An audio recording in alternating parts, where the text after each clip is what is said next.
scary, like the algorithm, how it picks up. I think we spoke about it last time, didn't we? We did on TikTok. Yeah. I figured something out, right? So, well, I feel like this is what TikTok is like. Yeah. So the first video I posted on there, almost 3,000 views, right? So I thought pretty good. That's really good.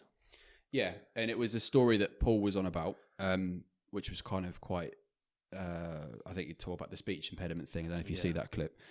And then the next video I posted was like stagnant views, and it was stories, and stories get more views and more attention because obviously you're giving a story. Yeah. And I was like, why is that not working? And then I thought maybe they give your first one the access to everyone's viewing thing, home screen, and then to get you hooked. And then when you don't get that number again, you feel a bit like you want it again. So I felt like that was the thing the other day. But yeah, the algorithm on YouTube's weird because it used to be like you'd watch a video or like bodybuilding or whatever, and then the next video would be a cat, and then it would be like a church service or something. Oh my God. But now it's really specific to things. It's specific, I think, to what you'd say. Okay. So if I'm like, for example, I'll watch boxing stuff, right? And then I'll think, I wonder if that KSI fights this weekend or whatever. And then literally one of the next videos would be KSI fighting on whatever. And I'm like, that's a bit strange, isn't it? It's real creepy. Yeah, it's a bit strange, isn't it? But they have access to everything. All your phone and all sorts. There's a way to switch it all off in there. Is it? I think so. Cookies is tracking. Is that what that is? Cookies is tracking. I thought it actually meant cookies. Yeah, just make you think of it. Every time I see it, I think of the little cereal, you know, like the little ones you used to get. But yeah, it tracks your advertising. So I think if you go on it and you click accept all cookies, it can track your data and basically advertise things for you. Right. So that's basically what it does. Because when you click decline, you can't get on anything. It goes into, it all spazzes out. Basically. It all spazzes out. And then like if you, I tried to kind of relate it, but not. I tried to cancel something the other day, and it was like, "Are you sure you want to do this?" And yes was faint, and no was in green, and I was like, "Oh," my brain is like green. No, I was like, "Shit!" So I literally had to like rewire my whole brain. It was like 4 different screens of that. It was fucking shit, but fucking mad, isn't it? Yeah. Right, Steve. Round 2. Let's get started. For those who don't know, this. Me? Me. Didn't press record, so here we are again, round 2. It was a fucking good podcast as well. That's all good. I love coming over and chatting with you. Oh, that's good. We'll do it more often then. Yeah, you come to mine next time. I will, in my little portable podcast studio. That's the next thing. Pop up. We'll get Dougie on. See how his day's been. Jesus. That'll get views, I think. That'd be funny though. Well, do you know Matt Does Fitness, that guy? Yeah. His kid. His kid involved. Yeah, but I think his kid's a bit old now and don't want to do it. So it's quite, really? I think he's kind of outgrown it now. Right, but his kid's well smart, isn't he? Yeah. He just copies them. He talks about his monster trucks. Does he? Yeah. He loves his monster trucks, bless him. Does he like sports and stuff or not really yet? He swims actually. Does he? So he's been swimming since he was a little baby. Like Rach, obviously she was a swimmer when she was younger, growing up. And obviously that was like quite important to her to get him to swim, and we're hoping that he wants to get into like competitive swimming. Rach knows more about it. Did she compete then? Yeah, did she? She raced. Oh, nice. Yeah, she swam for Chatteris. I'm pretty sure she. I don't know the levels, to be honest. They talk about like county and stuff like that. I don't know if she got that high, or I don't know. But she used to swim like people like Emily. Yeah. I think she was over at March, but yeah. So yeah, we're hoping Dougie like follows her footsteps. Yeah. Does he enjoy it then? Oh, he loves swimming. Yeah. Oh, that's cool. Yeah, should have seen him at Centre Parks. Can I jump in? Yeah. Should we go down the big slide? Yeah. Did you do that thing with babies where you chuck them in when they were born? Yeah. Did you? Yeah. How was that? I don't like it. No. I feel bad, but yeah. But that's how they learn to swim. You got to literally just chuck them in and let them drown. I always see videos of parents taking the piss and like, instead of just chucking them in, they pick up one arm and like try and get them on a whip to see how much they swim in there. It's quite funny, isn't it? No, that's horrible. It's like cruelty. Isn't it is a little bit, But then they like float, don't they? And they just start, they don't give a shit. Yeah, I don't like it. But the moment you like piss them off by waking them up, they cry. Yeah. Weird, isn't it? Yeah. Don't make any sense to me. That's it.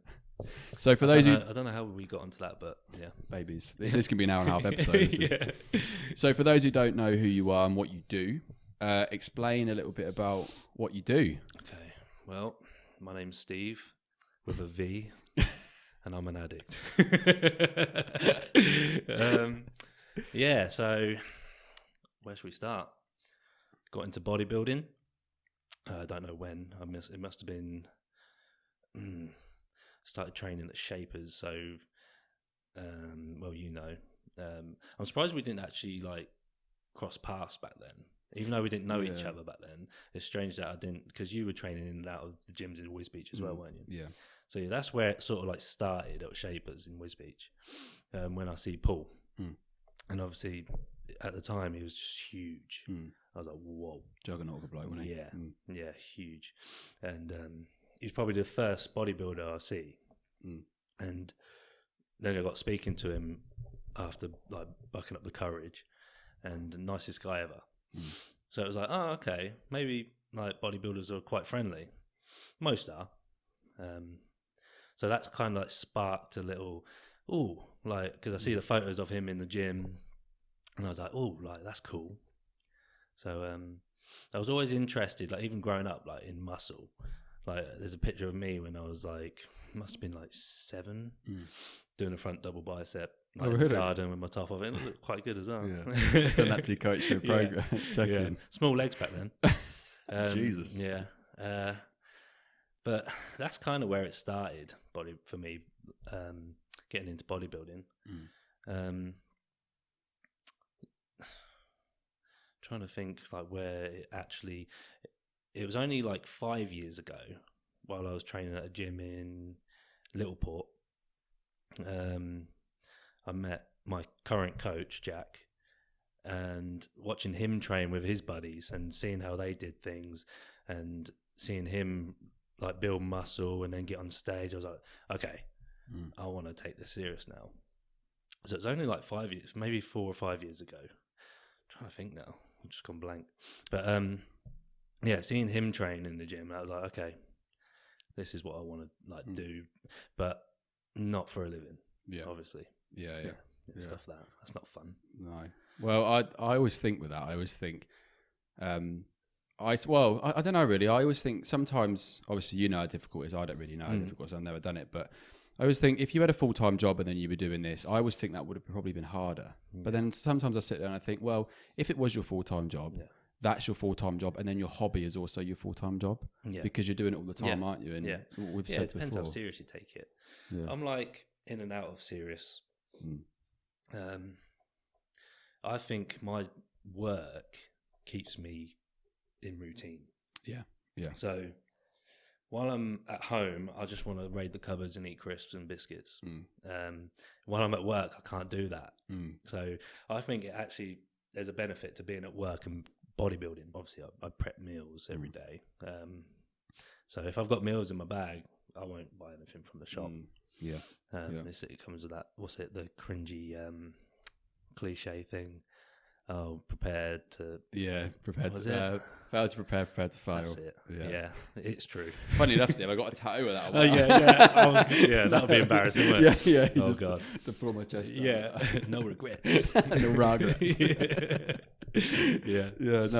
That's interesting because, as I said, I think it's quite a good thing, especially if you're a bodybuilder. Me and Gav were speaking about this earlier. People probably look at bodybuilders and think that isn't very achievable. That's kind of a bit impossible. But then having a full-time job, you can then see, actually, I probably can do this. Obviously, it's hard, it's difficult, which we'll come on to later. But I think if you've got a full-time job, you can relate to people more, basically. You can just basically think, well, I want to get in shape. I want to look good. I want to feel good. But I haven't got the time. I haven't got the energy. Oh, Steve looks like that. And Steve has a full-time job and a family. So it's I'm always tired. Are you? I don't remember the last time I wasn't tired. Yeah. And that's like, obviously people have got it way worse than me. But I think that's something you just get used to as a parent. You're just always tired. You get used to it. Is what it is. So how's family life? Just welcomed a little newborn, haven't you? Yeah. Congratulations. I fucking love it. I really do. Yeah. It's mental. And it comes with, like, obviously difficult days where you can't be bothered to do anything. You can't just lay down. Can't go for a nap anymore. Because if I do try and nap, I've got someone slapping me in the face or jumping on my head. And that's Rachel. Yeah. Well, pretty much. Yeah. She's like, why are you asleep? I need sleep. Yeah. Switch shifts. Yeah. Exactly. Yeah.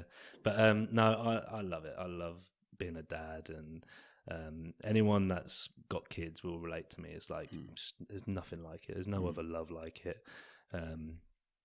But yeah, it's great, and it's nice to have a hobby like bodybuilding. Going back to it, sort of like trying to blend it together and showing them. Like eventually, Dougie's kind of he's still eating like what he wants, kind of thing. Like he'll still have his beans, chicken nuggets, and chips, sort of thing.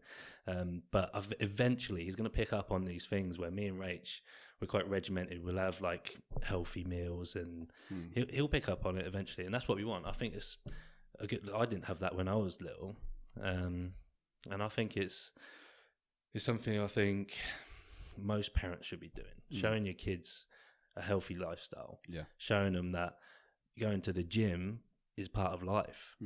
Exercising, even if you've got a bike in the conservatory or a treadmill in the garage, like we make sure we tell them, we're going to go work out. We're going to go to the gym. We're going to go get on the bike, do some exercise. They pick up on it. And like Dougie's been to the gym a few times now with me. And he loves it. And like, I think it's just a great environment to have little ones in. I agree. Yeah. It's almost kind of what we had when we were younger, but obviously we didn't have it there. And just in terms of the fact that when we were younger, we had superheroes on telly. There wasn't much. I sound like I'm an old man now. No, you're not old. Much, you're not much different than me. But I always think that we had superheroes on telly, and like subconsciously they're teaching right and wrong, that they get the bad villain at the end or whatever.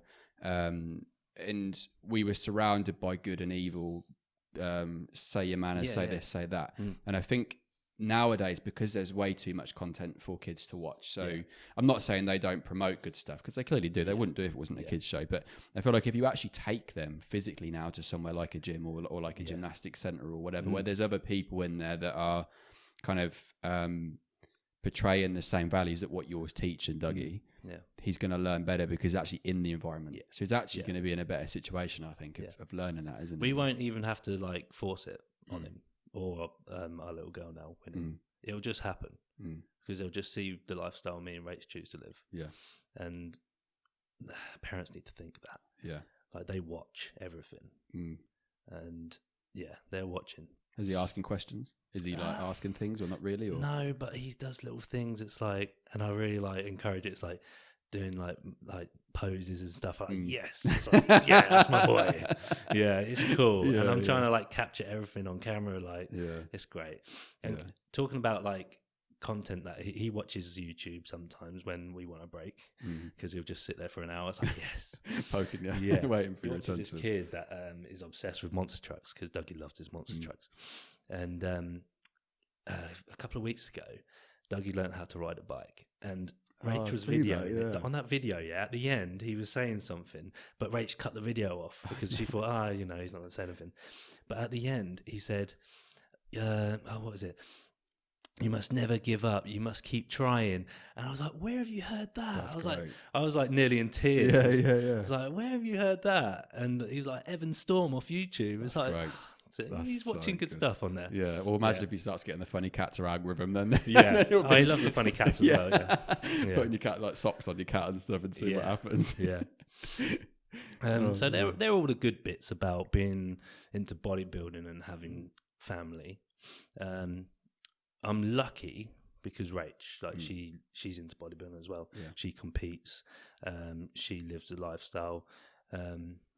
So I'm very lucky because I could imagine if there was like whether it's a male or female in the relationship, one doesn't like bodybuilding. Yeah. That would be difficult. Yeah, very difficult. Yeah. I've seen it a lot, my own experience and other people, especially obviously working at the gym and stuff. And it's down to normally just a little bit of fear of that person's health, as well as, not to say it's dangerous, but it's not majorly dangerous, is it? But obviously we'll come on to that later. Yeah. But they're very scared of it, not only for their partner, but they're also scared of it on their own side because they're a bit insecure that this person's taking control of their life. Yeah. Because some people that do competitions are people that are kind of average Joes, aren't they? Yeah. So they'll go into a 40 plus competition or whatever. And it's a big lifestyle change going from nothing to that, or 3 times a week, 2 times a week gym to that. And I feel a lot of people get, especially the partners, get a little bit kind of insecure, as I said, just because of one's confidence is going up as they get in the best shape of their life, and the other one's kind of stagnant. I've felt it, I've lived it, because we're only human, so it happens, and I get it. Seeing your other half, I've seen Rach prancing around in bikini in front of people. You just need to let go and like completely forget about everyone around you, because it just holds it. You don't want that negative energy, especially when you're into that sort of zone. It's not fair on her. If I was to be like, oh no, put something on, like wrap up, to hide everything. You're free to do what you want. If you want to pose in a bikini around everyone, like, go girl. I love it. It's like, yes. Like, she looks great. If anyone wants to be a perv about it, whatever. But that's not her problem, is it? It's not her problem, is it? And it's interesting because you say it how people should see it, is that person isn't just doing it to isn't doing it to flirt with other men, isn't it to flirt with other women. They're doing it because it's a challenge for them. At the end of it, they're going to get an amazing picture at that competition or whatever they do, even if it's just for general how they feel.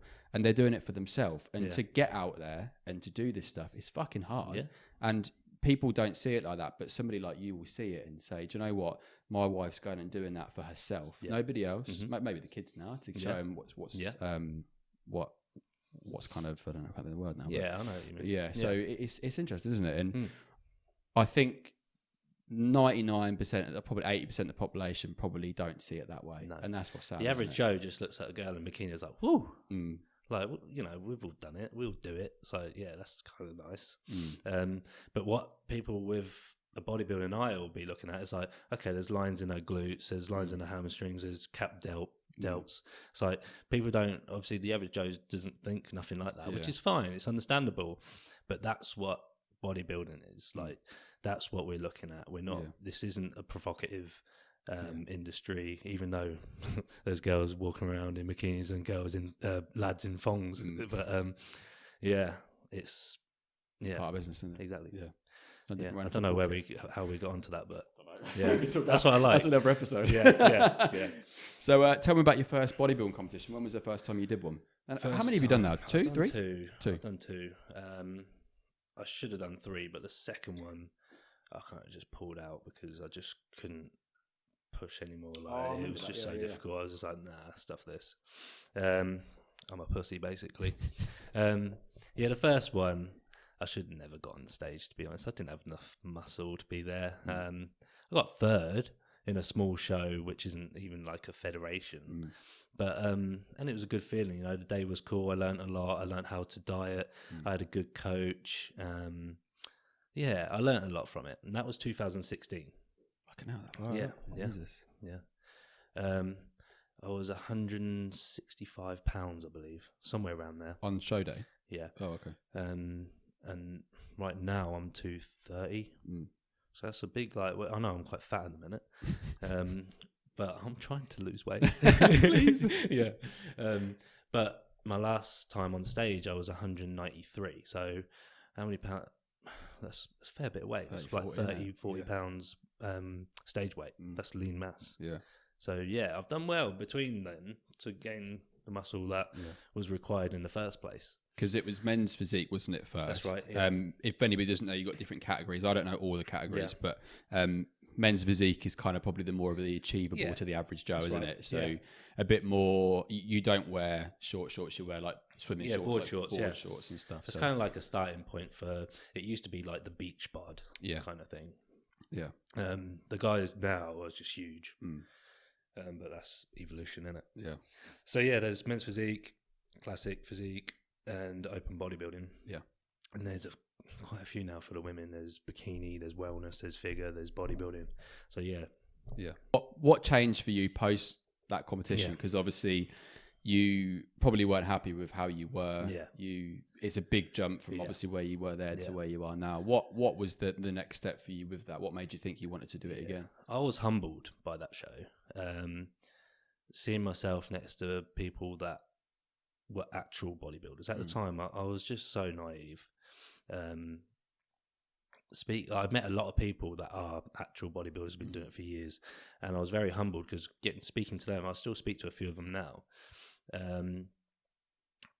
It's like, okay, to take this up from a third place at a local show, I've got some work to do, and that work is being add muscle and be in better condition on the show day.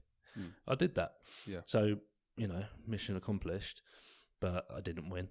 So yeah, now I've got more work to do. Did you have an idea you wanted to do classic, or did you feel that was more natural? We all looked at. I wish I didn't do men's physique. I wish I just got in some little shorts on that day. I didn't want to do men's physique, but I was small, and I was what were you naturally normally around that year? What, like, weight wise naturally were you without dieting? I was probably like 180 odd pounds. Really small. Yeah. Compared to the 230, what my body wants to be now. Like, just not even trying. Yeah. I was just nowhere near. Yeah, because I didn't know if you just dropped a significant amount to kind of. I didn't know if you naturally ran about this. Yeah, it was like 20 to 30 pounds I dropped for that show, because I was just like skinny fat, probably more skinny. Yeah. I've got loads of pictures of me when I first started. It's like, whoa, like I look different now. Yeah. But yeah, it was just a humbling experience for me, and I think, although I shouldn't have been on the stage back then, I'm glad I did. I learned so much. Yeah. And I'm still doing it now. And how did it compare to this time? Because last year, was it? Yeah, last year. Last year. How did it compare this time? I competed last year for 2 bros. I took second in my first class, and in the open class, I come 4th. There was only 4 people in the class. So yeah, I got last. Still 4. But we need to be humbled. That's right. If I was winning every show, that first loss would hurt a lot. So I've got work to do. That's bodybuilding. That's the whole point. We go to the gym because we want to be better. Yeah. So this time round, it was a hard prep. It was a good 22 weeks dieting. Literally not one off plan meal. That was hard. It really, stuff like that.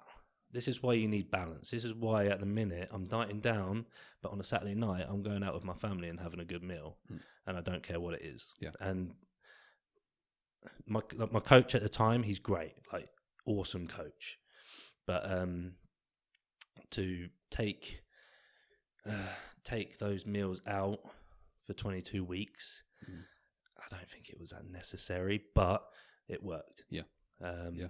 Obviously, because I had 0 fat on my glutes. So yeah, it was brutal, and it did some mental damage, definitely. Dieting for that long and then going from that to doing my own thing, because I left my coach after my show.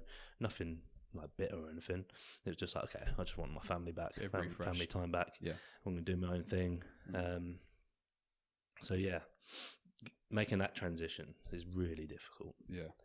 Back to normal? Yeah. Well, what I was going to ask you was, you can kind of link it to that, I think. But if anybody's listening to this, because the people that obviously will watch this will probably want to get into a competition at some point, male or female. Describe what the whole process is in a nutshell, and then speak a little bit about prep. Yeah. So, I don't know, you tell me. Yeah. So prep, I've seen people count down the days for the starting day of prep. And it's like, prep starts from like way before that, like your off season when you're trying to grow, that's prep. Like you're prepping from then until the show day. So prep is like, I know people are like, okay, we're going to start 12 weeks or 16 weeks out from the show date. We'll start dieting down. So that process is just slowly decreasing your calories, whether it be, it's usually carbs and fats, keeping protein high to try and retain as much muscle as possible. And then giving your coach feedback through, obviously on a prep, you can diet yourself, but going through it alone is a lot harder because your head's all over the place for a bodybuilding prep. So having a coach to overlook everything, pull food where it's needed, because you try being hungry and tell yourself to pull carbs out. You don't do that. Your instinct stops you. Yeah. Like, it's like, no, I'm hungry. I'm not pulling carbs out. I don't know if you've ever done your own diets where you've been like, oh, I should probably decrease my food, but I'm pretty hungry. Like, that's what it gets like. I've done it myself, and it's harder. Definitely, because if you're doing my protein once, and I was like, "Oh God, back to extra small shirts." It's tough. Yeah. So doing it for someone kind of is obviously, you don't want to let that person down. Is it a question of as well, because obviously cognitively you're not taking in enough calories to. I mean, this might be a bit of a silly question, but how much for you was the drop from the initial prep phase? Was it gradual, or was it more like you had to take a big chunk initially? Or it's very gradual. So obviously there's ways of utilizing a deficit, whether it be add cardio, add steps, just add an output before dropping food, because the longer you can go without dropping food, the better, because otherwise you're just going to be starving. You're going to be hungry anyways. But if you can do things before taking the leap of like pulling food out, then you win it really. So over the 22 weeks of my prep, I think we started around 5,000 calories ish, somewhere around there, and eating that daily is a chore alone. And then I couldn't wait at the start. I was like, I can't wait to eat less food. And then like 2 weeks in, you're like, I'm hungry. I remember you bulk buying a cream of rice. Literally just packs of it. So coming down at the end, like, you know, I must have been eating like 800 calories only for the last couple of weeks. It's not healthy, but to have zero fat on your body, that's what you got to do. So that's a big drop in calories. For a good part of that, I didn't have to change anything, you know. I could have been sat about 3,000 calories and still in a deficit from my output, like cardio or steps, more workload at work, or, you know, it could have been anything. Did you have to dial stuff down at work, like, or not really? It's not good at work. Is that because you actually cognitively couldn't do the jobs and stuff? Isn't it? So it's so difficult because you still got to be a professional at work, and to be a professional at work and be that deep into a deficit, it's not easy, because you just turn into a right prick. Well, you're in survival mode. And I'm very good at, like, I'd never be a prick to anyone unless they deserved it, but I'm very good at that, luckily. But I know people that will just be like straight out arrogant and be like, no, I'm on prep, like, don't talk to me. It's like, you shouldn't be like that. But that's what it gets like during a prep. I don't think I see you for the last couple of weeks. I don't think I see you for much of prep, to be honest. I hid away, to be honest. If I went to the gym, I was at home or doing cardio or doing steps. I just hid away from my best friends. It's not good. It's brutal. So in terms of people that want to do it, whether it's probably their first one, without scaring them off, because I'm not an anti-bodybuilder guy. Obviously, I trained like a bodybuilder for years. I just want people to understand the reality of that. So when people see that show that you post on Instagram or somebody posts that final physique, you look great. Obviously, like we touched upon before, you don't see the reality of it. And we spoke the other week about you doing a check-in, and then you were moving all the Dougie stuff out of the way of the grass and stuff, and you weren't very happy, but then you had to smile with the photo and then back again. What advice would you give to people that are wanting to do a show, and what reality would you give them? Just a bit of word of warning or advice, maybe. Look, give it a go, because bodybuilding is fucking brilliant. Like, it is great. You learn, so you take everything from bodybuilding, and you can use little things about like the routine and being consistent and being like straight up like dedicated to something. You could use that when you're not in like a prep or whatever, and you can use that in your work, which obviously, or use it with your family, like being like, okay, I'm going to give my family this much time, even though that's not fair, but like, just using an example, like, okay, I'm going to train, because obviously you have to train. On a Sunday, I go and train for a couple of hours, but everywhere around that is like timed around the family, and that's what every day is like I need this meal before I go, and then I should have this meal after, and we're going to go out to wherever for a walk, I'm going to take this meal with me. Like, you use it like it teaches you a lot. Yeah, definitely. So don't be scared of I think a lot of people are put off obviously when they're hungry. Like, it's not easy, it's supposed to be hard. But just give it a go if you really want to do it, and you'll find out. Speaking to a lad in the gym that I go to, and he was in prep. He was in great shape.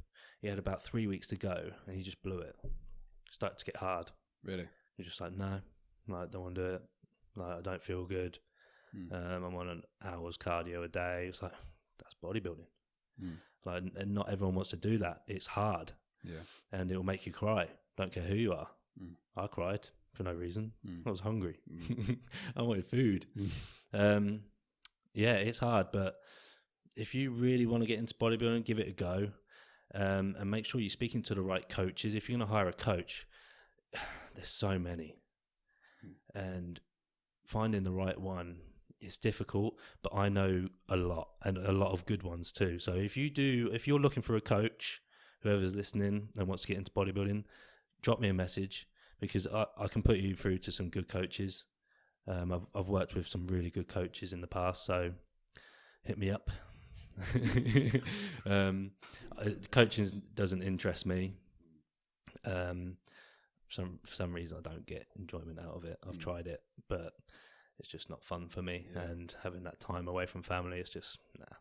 Speaking of coaches as well, whether it's bodybuilder, whether it's generally, obviously you've experienced a couple. Well, you experienced quite a lot of coaches. Not even. I've had training. 3 coaches, but I speak to other coaches. Yeah, sorry. You're kind of around it, aren't you? A lot. Yeah. And if I did a post about it a little bit about kind of how to spot somebody that probably isn't right, how to pick the right coach for you. What advice would you give people that are looking for a bit of extra help? Because you did touch upon it earlier, but like, a coach will take that pressure off of you, and that's why I think if you aren't sure about things, always get either advice from a coach or hire a coach, because they'll just take 50% of the pressure off you.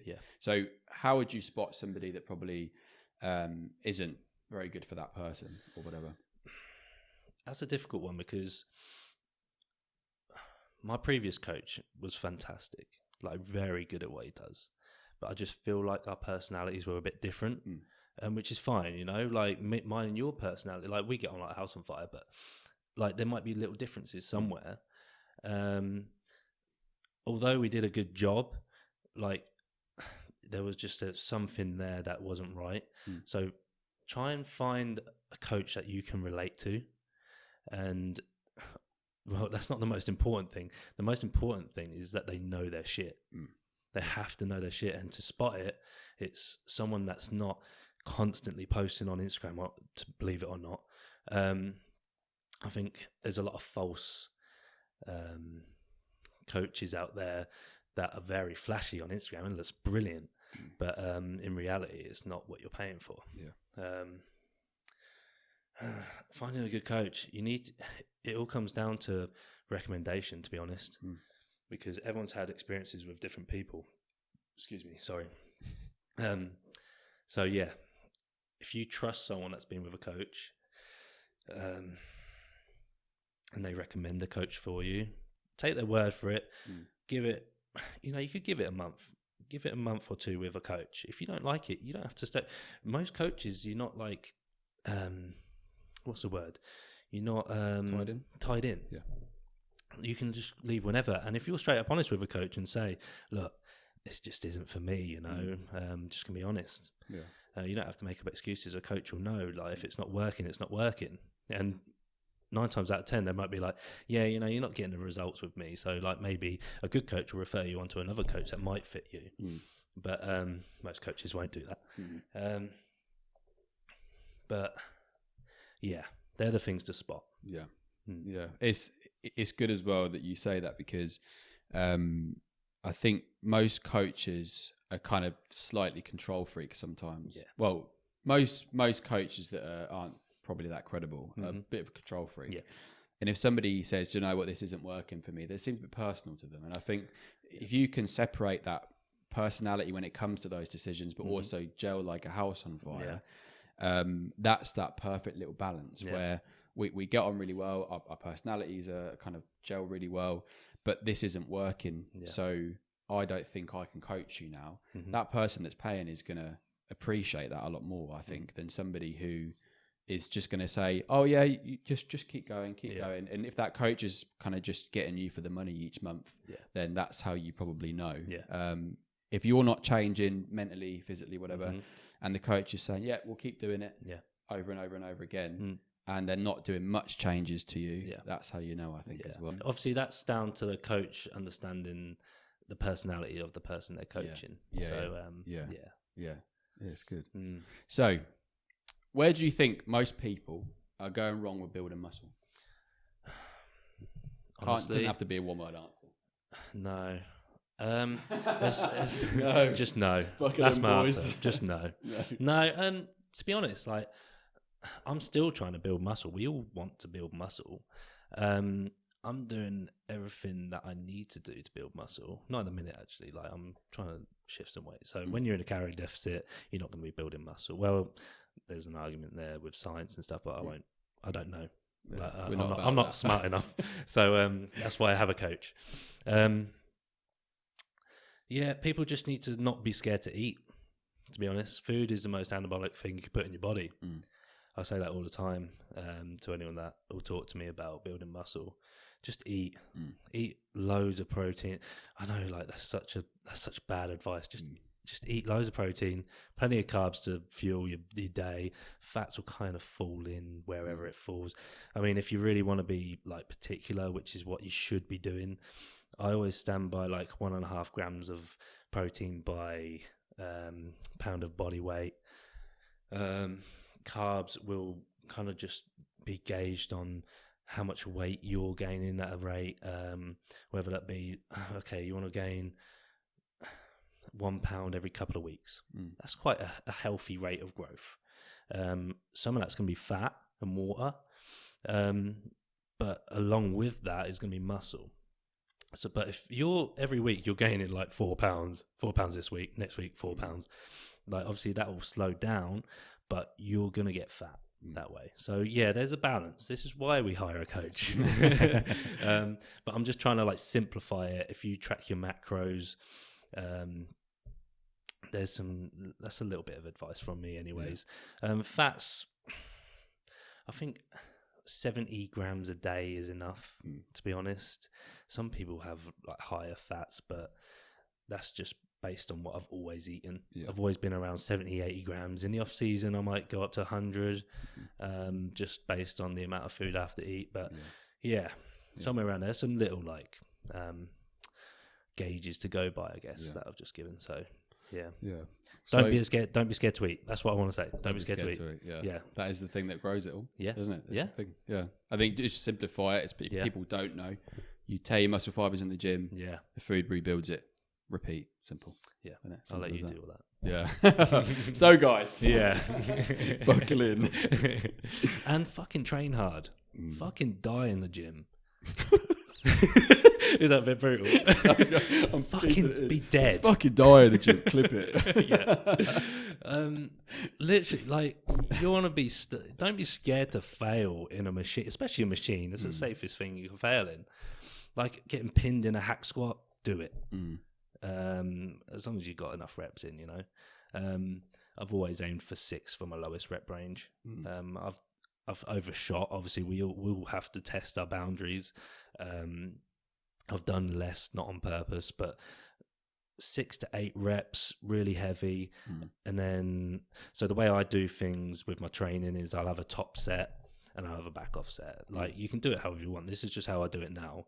That top set is going to be the heavy shit, and I'll aim for as many reps as I can, obviously. But if you're getting 6 to 8, I'm happy. If I could do more than that and then fail around 10, that's cool. I just need to add a little bit of weight next time. That's just how I do things, or how Jack gets me to do things. And then that back off set, after your heavy set, rip the plates off. Like, this is why people should drop the ego, because that back off set, You need to get good in every rep range. So that back off set, I keep saying back off set. You want to do some volume, still to failure. But I'll give an example. I'll say squatting, barbell squatting. You want to do a set heavy as you can. Obviously, I've said 6 to 8 reps. That next set after that, pull some weight off it. Take about 30% of the weight off it, and then go again and go to failure again. You could get 20 reps if you want, 30 reps. Doesn't matter. As long as you've really like gone to failure. That's how I do things. Yeah. People need to train with someone that knows how to go to failure. Yeah. Basically. Yeah. And I think you need to try it once in your life, definitely. Well. Yeah. You need to see where your limits are of it, and then you can see, can't you? Yeah. And I think it's similar to the shows as well, because if you know that you've been through that and you've been through that stress and you feel good at the other end, your brain knows then, doesn't it, that if you do that, you will get rewarded in some way. Exactly. And I think it's the same with training, isn't it? If you know that you've gone to that point, you've eaten well, over time, things change, your brain likes it. And like I said before, if you've got that experiment of those rats, if you tell it to do something with no treat, it's not going to do it. That's true. If you then give it a treat, jump over this little thing and do it, it'll do it every time. It's no different to us, is it? So we're just not really rats. Yeah. But, Well, I'm a bit Ray. I am. I am too. So, not everybody is going to be able to train in bodybuilding gyms, right? Yeah. So, obviously, you're quite lucky now that you've got one in the area, and I am where I am as well. But if it's somewhere like this, so basic stuff, a commercial gym, sex dungeon. It's the sex dungeon, yeah. Look at these straps. What are you There's more behind the camera you don't know about. And you always put me off. Sorry. You put me off my train of thought. You were talking about commercial gyms and bodybuilding gyms. You think about sex now. Yeah, it's all over my mind. We did this last time. Yeah. Come on, spit it out. Right. So, not everyone has access to bodybuilding gyms. Yeah. They could train at a commercial gym, or they could train at home in literally with nothing, or with a little simple gym like this. What is the best way, in your opinion, to maximise building muscle in those spaces? Yeah. Training wise. You can literally. I made some good progress when it was lockdown in my garage. Did you? All I had was a bench, a squat rack. I mean, me and Rach had to spend some money because all of a sudden everything doubled. Because obviously people see. I bought this in lockdown. I don't tell what price. Yeah, probably a lot less now. Yeah. So yeah, we spent a lot of money, but it's our life, you know. It's not cash that was wasted. We used it. So, yeah, in a garage setting, you can still gain muscle. You really can. It literally just comes down to like your mentality and your way of going about training. We were limited to a squat, a bench, and a deadlift. That's what we were limited to. And obviously, like, we had dumbbells to do curls and stuff in for like the smaller muscle groups. But yeah, I made some good progress. I was probably I'm strongest I am now, but at the time I was really strong in those lifts, the squat, the bench, deadlift. And they're the 3 like main compound lifts in my opinion. So yeah. Didn't you have to keep buying more plates? Yeah. I was trying to hunt for plates. I was just like, I don't care how much it is. I think we got a good 280 something kilo. Yeah. It's still in the garage. Yeah. So I was going to ask you, still use it, but not really so much now. Not really. I don't know what to do with it at the minute. Yeah, we'll see. I need to have that conversation with Rach because it's not just my stuff, but yeah, it's just sat in the garage now. But yeah, no matter where, if you can make progress in a garage, you can make progress in any gym, commercial especially bodybuilding. You're gonna make progress. I don't care what anyone says. You got the kit in a bodybuilding gym to make the progress. Not really. No, especially being around it as well. So,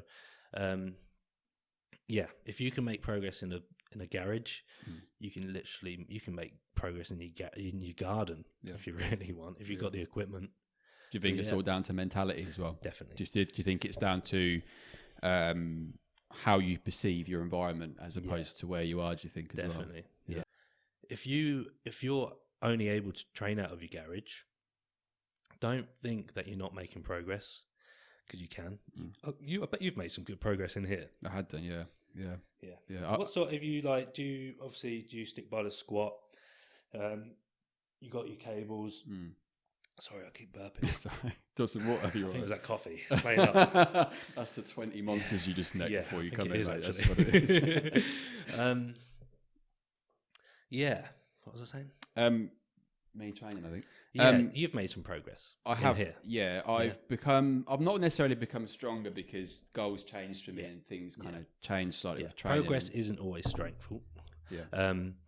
Progress is what you perceive to be progress. Yeah. But in terms of mass, I think at the time, when I was really training in here last year, without really thinking about tracking weight progress and measurement progress, I was big. I was the same weight, but a little bit less body fat, and I had probably held more muscle. Yeah. Whereas before, I had it in my head I used to be a lot bigger, but I actually didn't. It was all in my head. Yeah. So I actually saw good results in here. Yeah. The only thing I do miss is a leg press. I really do miss a leg press, but everything else I can probably do. You can squat. Yeah. You've got bench. You can deadlift in here. Yeah. You've got plenty of dumbbells. You can do what you can make the same progress in here than you can a gym. Yeah.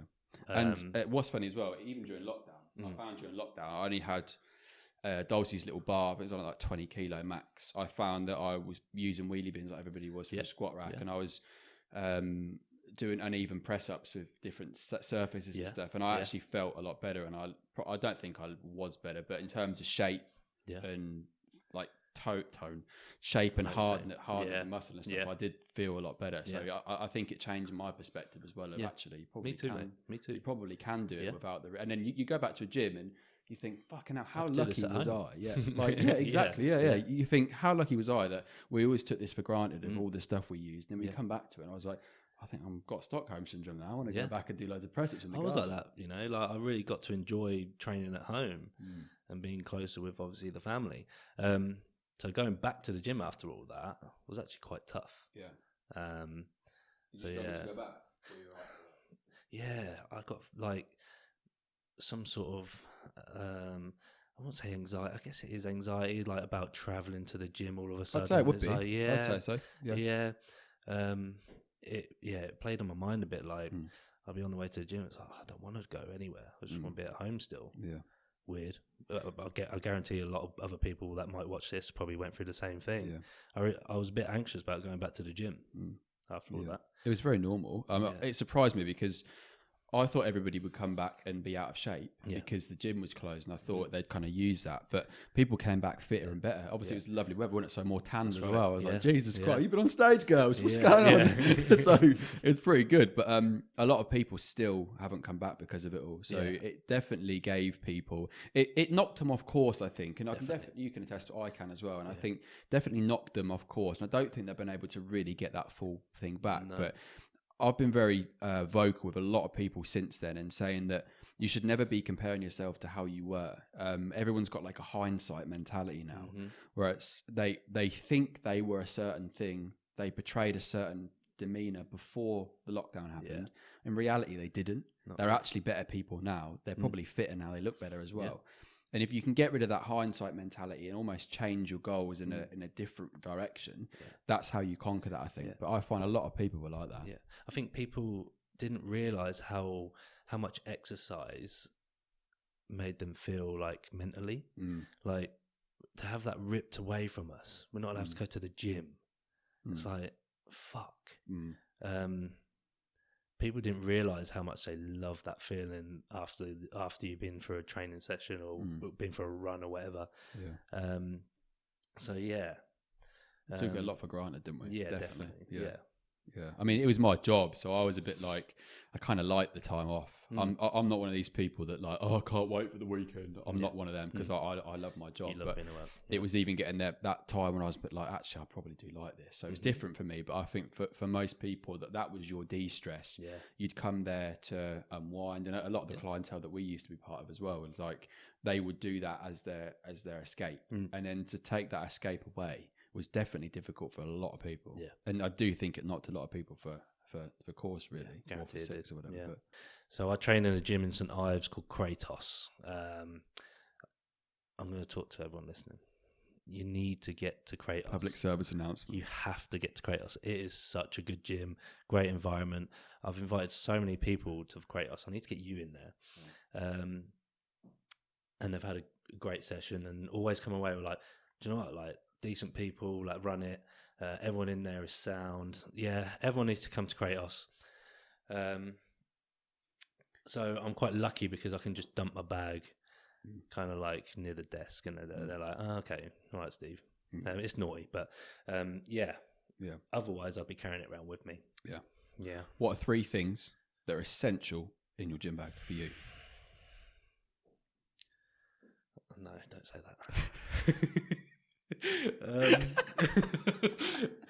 Why? We just connected telepathically. Yeah. It's because I'm looking at all your sex toys on the wall. That's B-roll later. Okay.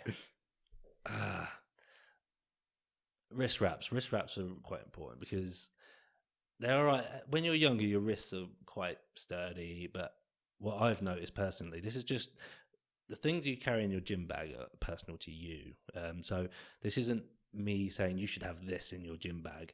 This is what I have because of what I go through. Knee sleeves, because I can train without knee sleeves, but I feel a lot more comfortable with them on when I'm doing those heavier sets. Do you have the pull-on ones or the wrap rounds? I have the pull-on ones. Wrist wraps. That's what I was going for, because when you start to increase there we go, not Carry just on. Me. When you start to increase a load and of dumbbells, especially, like obviously you need that stability in your wrists. That starts to hurt after a while if you're not using wrist wraps. I know a lot of people that don't use them and they've just got really strong wrists. I don't. I have a little like girly wrists. So yeah, I wrap them up in a lot of cases. One more thing. What would you say is essential? Apart from water bottle, you can't use that. Some straps, like pulling. What would you call them? Like deadlifts and stuff. Yeah, like deadlifts, like those sort of straps. Mm. Well, they are wrist straps, aren't they? Yeah. So you got wrist wraps that wrap around your wrist to give them some sort of stability, I guess. And then wrist wraps just give you the ability to keep a tighter grip on a bar or a machine if you're pulling. Yeah, that's my 3 essentials that I use that I'm always pulling out. But yeah, what about you? Oh God, I haven't had a gym bag for a while. Yeah. Used to be a belt, not anymore. Yeah. I've tried to go beltless as much as possible now, just to kind of brace my core a little bit. I know it's a bit silly because you do brace your core when you do use a belt, but I try not to. For me, it is probably wrist straps just in case. Oh fuck, you got me now. A resistance band of some sort, right? Just in case as well. Yeah. And what for? Just in case I need to get more blood flow to an area. Okay, so that's good, if I go into a gym, which isn't very often, and they've not got a bit of equipment I need, and I want to, so basically I do more strength and conditioning now. So it's still kind of a little bit bodybuilding, but I just focus on compounds and kind of how I feel. So if I go into a gym that hasn't got the equipment I need, a band will just might add it for me. So if I am trying to increase my strength, for example, and I train instinctively because of the fatigue problem. So I might walk into a gym or walk in here and go, right, today, realistically, I don't want to do heavy weights. I can't do it. I've got no energy. So I'm going to play around with suspension stuff for bench press, or I might add a band around my shoulders or whatever. Okay. Does that add into my progress for the next week? Yes, it does. So it kind of just adds a bit more variety for me. Yeah. And the third thing, honestly, I don't know. Vibrator. I nearly said smelling salts, and I don't even fucking use them. I love smelling salts. Why I said that. If I could wake up and smell smelling salts every day, have you smelled them? Well, somebody at the gym once bought in a bit of a dodgy fella, bless him, lovely bloke, a bit dodgy. Yeah. I don't think they're illegal. I was cleaning on the treadmills, and he was like, "Hey, have a get of this," and it was one of them where it was like a mile away, and I still smelled it. Yeah. And before I'd even give him consent. Yeah. It was under my nose, and I don't know where I was. Out. A little bit. Yeah, it was really close. Probably scrubbed that machine a little bit too good, I think, to be honest. But but I haven't properly used them for lifting or whatever. I just think I'd pass out. I just honestly think I'd pass out. They're grim, but they're supposed to be. Do you think they work for you? Oh, they just, if you've got any fear going into a lift, because like when you get to a certain weight that you want to lift, whether it be deadlift, like it's usually deadlift where I'd use it, or a hack squat. When you get to a certain weight, like in your head, you're so scared. When you sniff those salts, you're not thinking about anything but, oh my God, this is awful. Let's go. Like, and you just feel so alert. So yeah, I love them personally. I'm a bit scared that I'll zone out so much I don't know what I'm doing and the weight will crush me. Yeah, I live in a parallel universe, mate. That's honestly, that's how I feel. But I'll give it a go again. We'll see how. I don't think people like young lads just stay away from them. You don't need them unless you're like really elite in your training. Like, I'm not saying that I'm elite, but like unless you're like lifting certain weights and you're really like going for it. That's when the people that there's nothing worse than going into a gym and somebody's a newbie and they have everything new. Chalk, chalk, like ammonia, everything, and then they belt up for what gym did I go to? Fuck, it was really for about 6 months ago. Anyway, and somebody was belting up for cable flies. Oh no! Like proper belting up as if that was the heaviest set of his life. I didn't. I just thought, I can't near this. Cool. I just walked away. I mean, I've put a belt on, but that's only because I would be trying to like watch my waist, like because if I'm eating a lot of food, it's like a bit bloated and that. That's the only time I've worn a. You do it, and it goes up to your chest. Yeah, exactly. But like, it's not for bracing for like a cable fly. Yeah, definitely was a bit of an eye opener, but I had to kind of keep my head down a bit. Yeah. Third thing, honestly, I don't really know. Probably, I'm going to say headphone charger. Oh, headphones. Yeah, headphone charger or spare headphones. My headphones are in my pocket, so I've got out of that one. Yeah. I don't know. I think definitely a headphone charger, because there's nothing worse than having Bluetooth charger and they literally do die mid-set or whatever, and you can't concentrate. So I would say probably spare headphones, something like that. I'd say. Funny, isn't it? Was what hack would you use to make nutrition easier to get in that's still good? Okay. People think eating healthy is like eating bland rice, chicken, and broccoli, and don't get me wrong, that works, but that's boring. That's not sustainable at all. So I go through Nando's sauce like mad, like the big bowls. And when they're on club card saving, it's like yes, because I just go through them. I put Nando's sauce on everything, so I'm pretty much eating Nando's every meal, kind of. That's what I tell myself. But if you can add stuff, season your meat the way you want it, like to be tasty. You can get tins of chopped tomatoes. You can make a sauce with it. Like, dieting doesn't have to be boring. It is boring compared to like a pizza or a burger. Like, obviously, pizza or burger is going to taste better, but like, make your food yummy. That's the hack. Yeah. I think if it is good. One. I made once, and this is a good hack as well. It's sauce based, because I feel like you can't really go wrong with sauce based stuff, can you? No. I blended together, basically made my own curry sauce with chickpea, like the canned chickpeas, because it was cheap. Yeah. Because people want to buy it cheap, don't they? Yeah. Like, if you said there's like a really expensive sauce, try that. It's expensive. You're not going to be able to do it. So I had like a couple of tins of like black beans or whatever, chickpeas, loads of spices, and then tomato ketchup, a little bit of hot water, blitzed it in a blender and had a jug of it. And all week I had sauce. It was unreal, and it was all good. Gordon Ramsay. Look at me go, yeah. Literally, my cooking is it edible? Will that probably go with that one? Chuck it in and see. That's literally what it is, isn't it? You just trial and error. I'm no fucking chef. Yeah. So chuck it in and see. It's yummy. Put it in, Put it in, or like weird combos, like people like fucking dipping their chips in their milkshake. Do you know what? Peanut butter on chicken. Really? Seriously. With some salt. Isn't that satay? Chicken satay? Yeah, pretty much. Like satay is obviously a peanut sauce. I said that so with speech. Spice. Satay. Peanut butter on chicken. Underrated. It is yummy. I don't care what anyone says. Yeah. Especially when you're in prep. Like when you're hungry, you'll eat anything. But yeah, peanut butter on chicken.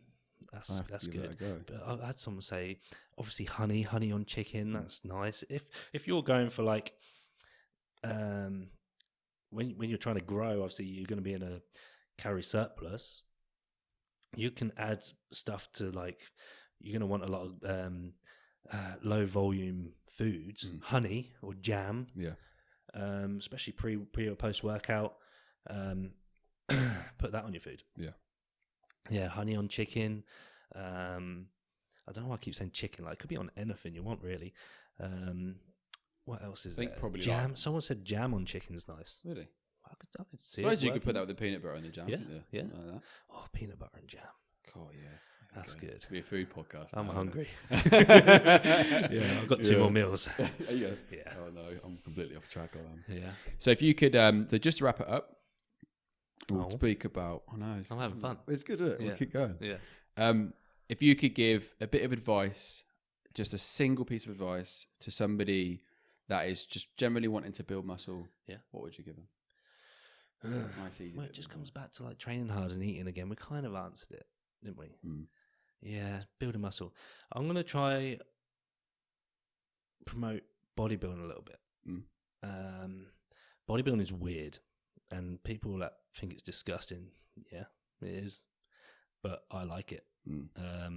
A lot of my friends like it, and it's introduced me to people that are now lifelong friends, you know. Juggling's weird. I don't know what else is weird. What other hobbies can people have? Yeah. I know what you mean. Go-karting. No, that's cool. That's not weird. That's cool. What other hobbies? Like, there's people that do like pretend sword fights. Go you. Like, it's weird, yeah. But if you like it, awesome. Bodybuilding's weird, but it's also fucking amazing. It's like I said, it's introduced me to people that I genuinely love. That mean a lot to me. It's given me a lot of mental clarity in life as well. Being so like organized, it's taught me how to be consistent. It's taught me that I'm a lot mentally stronger than what I did before I was bodybuilding. And you don't learn these things until you put yourself in really difficult situations, and that's what bodybuilding does. It puts you in a hole, and you can see that as a bad thing, but it's great. I think too many people live comfortably now. You need challenges, and bodybuilding gives you a challenge. I think that pretty much sums it up. I agree. I think if you are giving your body what is physiologically designed for mentally, you can't go wrong. Me and Gav touched upon it earlier, but we're used to being outside in the cold and in the rain. Our body's meant to be adapting to the weather. So you might go out here in a t-shirt, it might be raining, freezing before you walked in here. It's sunny now, but we might go out and it might be raining, and your body will adapt to the cold, which means all the right chemicals are being released, all the right hormones are doing its job. And when it comes to stress, we're used to stress. Stresses and anxiety is basically our body's response to a predator being there, isn't it? That's literally what it is. And I'm not saying those days were better, but we had the right balance of everything. So we understood the world more. We were more grateful with family, whatever. And now we don't, do we? We have access to everything we want to now. We can walk wherever, drive wherever. We can get food whenever we want. We can access any media. We can kind of hide away as easy as possible now, can't we? And I think something like bodybuilding really teaches you that if you go through this stress, you will learn 100 different lessons about yourself. And it's no different to any other sport, is it? That's it's right. just a different way of doing it. I'm only giving bodybuilding as examples because I've put myself through it. And I put myself do you know what? Actually, no, I don't think it's like any other sport, really. I'm going to retract that because it is a 24-hour job once you are doing it. Because your brain is constantly under stress for that time. It isn't like most other sports, unless you're a top level Olympian. That's probably. right. Yeah. But I think if you can do that, you're more humble. It's like fighters, right? So you have a fight camp. You punch living daylights, kick living daylights out of people, whatever. You're fighting not to kill, but your brain doesn't know the difference. So once that finishes, how lovely are they with each other? How calm are they? If you shake a fighter's hand, they don't grip you. They relax because they're chilled. They know what stress is. Same as a bodybuilder. You've been through it all for months and months. Then you can understand life better, can't you? Putting yourself through stressful situations like bodybuilding, like a prep, it strips you back to nothing. Like I'm not just talking about like strips your fat off your body. I mean, it takes everything from your life, really, temporarily, because all you want to do is get on stage. So to have everything ripped away from you, even your own personality to some degree, you get mental clarity from that, because it humbles you and it makes you realize what's important. And this might be good to talk about. We all struggle with our own. I think more people struggle these days with their mental health more than not. Personally, there's obviously like different degrees of that, but bodybuilding helps me, and has helped me stay like so like stable, where I know on those days where I don't want to move, I can escape reality and go to the gym. And I think that's one thing that bodybuilding can do for people. Doesn't even have to be called bodybuilding, just exercising, whatever the sport, whatever it is. If you're struggling mentally, put everything into what you love doing, and that's your escape. Helps you to control whatever is bad in life. It's an avenue. Yeah. And I think as well, you're physically getting that reward afterwards, aren't you? So you feels good. That's good, Steve. Thank you very much. Do you want to plug your page? Oh yeah, well, I want to plug a few people. Go for it. The camera is on, brother. We got, like I said earlier, we got Kratos Gym in St Ives. Is a fantastic environment. Get yourself down there. My coach Jack Joe, he's on my page somewhere. You can find him. He's the big guy. Got Gav from Realign. James knows Gav well, so you'll see his podcast with Gav. Who else? Jesus, there's so many people. I should probably actually no, I won't. I might cry. I want to thank my mum. Yeah. This is your Oscar moment, Steve, isn't it? Yeah. No, just those 3 pages really important. If you're looking for a videographer, Ben Barber on Instagram, you can find him on there somewhere. I think that covers it. Boom. Yeah. Steve, thank you. No worries. Thank you. Boom. Click it. Awesome. Thank you for watching the video. If you'd like to see more videos and content like this, then subscribe to all of my social media platforms at Nixon's Training and Health. If you would like me to cover any specific topics related to health and fitness, then pop me an email or comment below on the video and I'll cover it as best as I can.